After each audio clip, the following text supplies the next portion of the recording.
ಪ್ರತಿನಿತ್ಯ ನಮ್ಗೊಂದು ಒಳ್ಳೇದು ಕೆಟ್ಟದ್ದು ಎರಡೂ ಇರುತ್ತೆ. ಒಂದು ನಾಣ್ಯಕ್ಕೆ ಎರಡು ಮುಖ.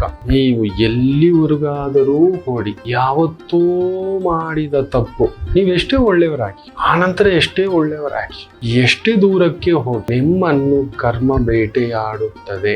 ಅಂದರೆ ನಾವು ಯಾವುದೋ ಜನ್ಮ ಇಲ್ಲ, ಯಾವಾಗಲೂ ಮಾಡಿದ ತಪ್ಪು. ನಾವು ಇವತ್ತು ಒಳ್ಳೆಯವರಾಗ್ಬಿಟ್ಟಿದ್ದೀವಿ ಗುರುಗಳೇ, ನಾವು ಯಾರಿಗೂ ಏನೂ ಮಾಡಿಲ್ಲ, ನಾವು ಯಾರ್ದು ಕಿತ್ತು ತಿಂದಿಲ್ಲ.